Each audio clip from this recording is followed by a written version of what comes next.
सत श्री अकाल जी। मेरा नाम प्रोफेसर कुलविंदर सिंह है और आज एक बार फिर मैं आपके सामने हाजिर हूँ। गुरु नानक देव जी के 550वें वर्ष जो कि गुरपुरब अभी पिछले साल गया है 19 में, उस पर समर्पित एक सीरीज जिसका नाम है सिख सिद्धांत। हम अलग अलग छोटी छोटी बात पकड़ के सिख सिद्धांतों का डिस्कशन करते हैं ताकि दुनिया के हर लोग, क्योंकि सिखों का गुरु नानक नहीं थे, वो सारी खलकत पूरी कायनात के गुरु थे और उनके हर जो वचन है, सिद्धांत है, वो सब तक पहुंच पाए, इसलिए हम हिंदी में ये कार्य आगे बढ़ा रहे हैं।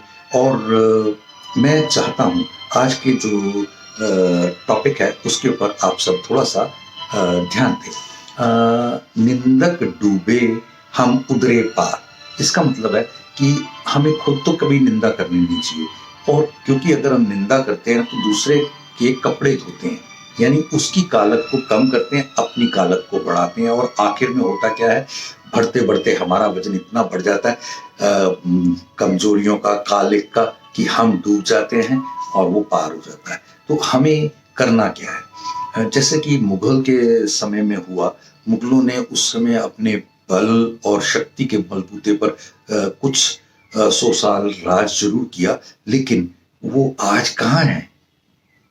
आज कहाँ है?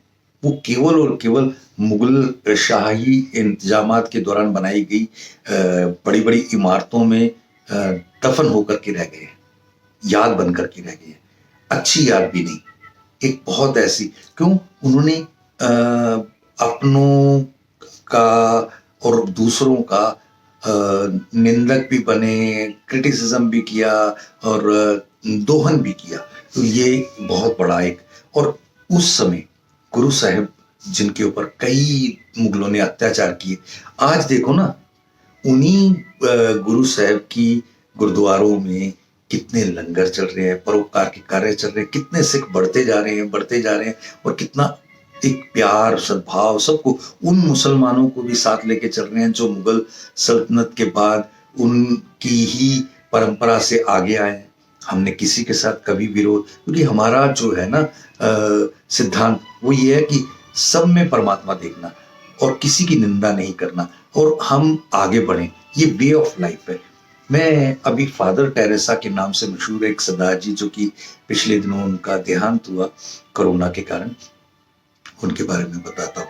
उन्होंने कितने कितने सड़कों पर लोगों को उठाया अपने एक छोटे से आश्रम में, और उनकी सेवा की, क्या क्या, मतलब आप सोचिए, अगर वो कहीं, मैं मतलब ये थोड़ा सा बात कह रहा हूँ, मुझे माफ करने का, कि अगर वो किसी क्रिश्चियनिटी या किसी जुडिज्म धर्म में हुए होते तो उन्हें नोबेल प्राइज पक्का मिलता। आप देखिएगा कि उनकी जो सेवाएं हैं किस लेवल की है, कोई निंदा नहीं, कोई चुगली नहीं, कोई, सिर्फ परोपकार परोपकार परोपकार, सेवा सेवा सेवा।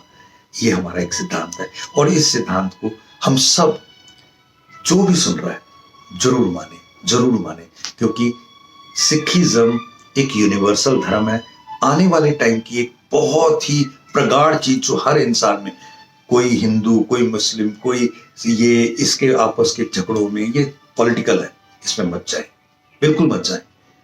हम पहले भी एक थे, आज भी एक हैं, आगे भी एक रहेंगे, और इंसान इंसान का जो नाता है ना, वो परमात्मा का नाता है, उसे आप किसी और चीजों में ना जाने दें।